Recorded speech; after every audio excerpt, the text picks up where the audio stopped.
all the rumors. You found another one. It's easy to leave me when I loved you the most, baby. I was a fool to love you more than I ever loved myself. But now I'm ready to fall in love again without you. Assalamualaikum warahmatullahi wabarakatuh. Hai. Hari ini kita ketemu lagi di video pembelajaran IPA. Kali ini kita akan mempelajari tentang spermatogenesis, oogenesis, dan siklus menstruasi. Yuk, langsung kita simak videonya.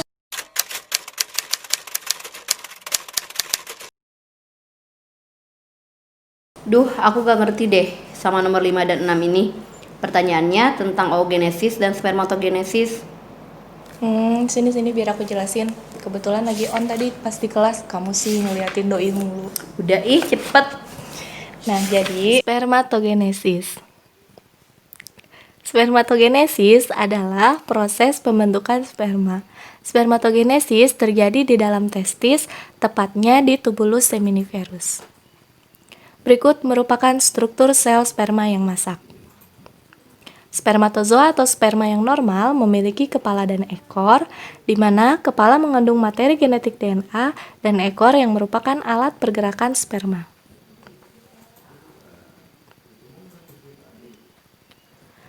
Proses spermatogenesis.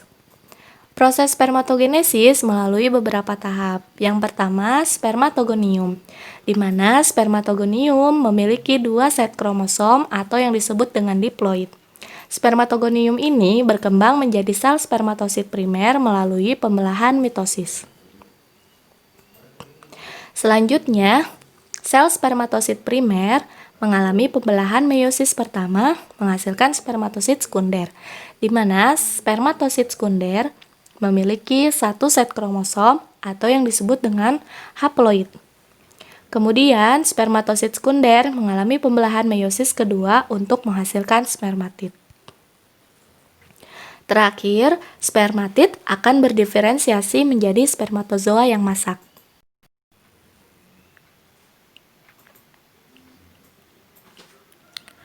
Oogenesis. Oogenesis merupakan proses pembentukan ovum di dalam ovarium. Berikut merupakan struktur dari sel telur atau sel ovum, di mana di dalamnya terdapat nukleus atau inti, folikel sel, sitoplasma, membran vitelin, dan zona pellucida. Ketika bayi perempuan masih berada di dalam uterus atau rahim, pada ovarium janin bayi perempuan tersebut sudah terkandung sel pemula atau oogonium. Proses oogenesis. Proses oogenesis juga melalui beberapa tahap. Yang pertama, oogonium akan berkembang menjadi oosit primer. Saat bayi dilahirkan, oosit primer dalam fase profase pada pembelahan meiosis. Oosit primer kemudian mengalami masa istirahat hingga masa pubertas. Selanjutnya, oosit primer mengalami pembelahan meiosis pertama menghasilkan 2 sel yang berbeda ukuran, yaitu oosit sekunder, yakni sel yang lebih besar, serta badan polar pertama, yakni sel yang lebih kecil. Proses oogenesis selanjutnya adalah oosit sekunder kemudian mengalami pembelahan meiosis kedua, menghasilkan ovum dan sebuah badan polar kedua. Ovum berukuran lebih besar daripada badan polar kedua. Adapun badan polar pertama membelah menjadi 2 badan polar yang disebut polosit. Nah, gimana? Udah ngerti belum? Sip, sekarang mah udah ngerti dong. Akhirnya udah selesai. Kantin yuk beli es. Nggak mau kan aku lagi haid. Katanya kalau lagi haid nggak boleh minum es. Ih, itu mah cuma mitos tahu. Wah, masa sih? Terus kalau perempuan moodnya berubah-berubah pas lagi haid, itu mitos juga? Nah, kalau itu baru fakta, bukan mitos. Wah, emang gimana tuh penjelasan secara ilmiah? Karena pada saat menstruasi itu terjadi perubahan hormon. Mau tahu lebih jelasnya? Berarti kita harus tahu dulu siklus menstruasi. Proses menstruasi. Menstruasi terjadi karena tidak terjadi pembuahan atau fertilisasi, sehingga dinding rahim yang telah menebal dan banyak mengandung pembuluh darah akan luluh atau terkikis bersama dengan sel telur yang tidak dibuahi tersebut. Tahap-tahap menstruasi. Pertama, fase menstruasi. Kedua, fase praovulasi. Ketiga, ovulasi. Keempat, pasca ovulasi. 1. Fase menstruasi. Luluh dan keluarnya dinding rahim. Karena berkurangnya kadar hormon estrogen dan progesteron, pasokan oksigen berkurang, sel-sel dinding rahim mati, arteri meluruh sehingga terjadi pendarahan. Fase ini terjadi selama 1-7 hari. 2. Fase praovulasi. Masa pembentukan dan pematangan ovum di dalam ovarium dipicu dengan meningkatnya kadar estrogen. Fase ini terjadi pada hari ke-7 sampai 13 sesudah menstruasi. 3. Fase ovulasi. Masa subur seorang wanita. Suatu masa di mana sel telur yang sudah matang siap untuk dibuahi. Kemungkinan besar pada fase ini akan terjadi kehamilan. Fase ini terjadi pada hari ke-14 dari hari pertama menstruasi. 4.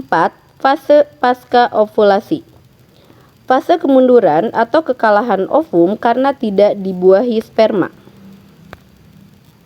Pada fase ini terjadi peningkatan hormon estrogen dan progesteron oleh corpus luteum di ovarium, sehingga dinding rahim mengalami penebalan untuk mempersiapkan kehamilan. Jika sel telur tidak dibuahi, corpus luteum mulai degenerasi, sehingga produksi hormon berkurang, O2 berkurang, sel-sel di dinding rahim meluruh dan terjadi pendarahan. Siklus menstruasi dimulai kembali.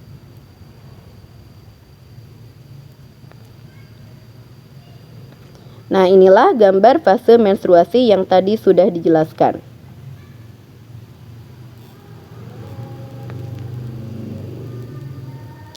Tanda dan gejala waktu menstruasi. Ada beberapa tanda dan gejala ketika kita mengalami menstruasi. 1. Perut terasa mules, mual dan panas. 2. Terasa nyeri waktu buang air kecil. 3. Tubuh tidak fit. 4. Demam. 5. Sakit kepala dan pusing. 6. Keputihan. 7. Radang pada vagina. 8. Gatal-gatal pada kulit. 9. Emosian. 10. Nyeri dan bengkak pada payudara. 11. Bau badan tidak sedap. 12. Jerawat bermunculan. Nah, itulah penjelasan mengenai siklus menstruasi. Sudah jelaskan tadi disebutkan bahwa dalam siklus menstruasi terjadi perubahan hormon yang sangat drastis. Hal itulah yang menyebabkan mood kita naik turun ketika mengalami menstruasi.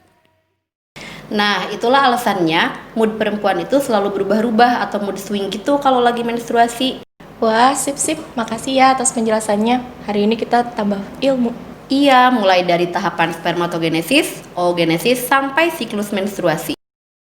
Ya ampun, udah jam segini. Pulang yuk. Ayo.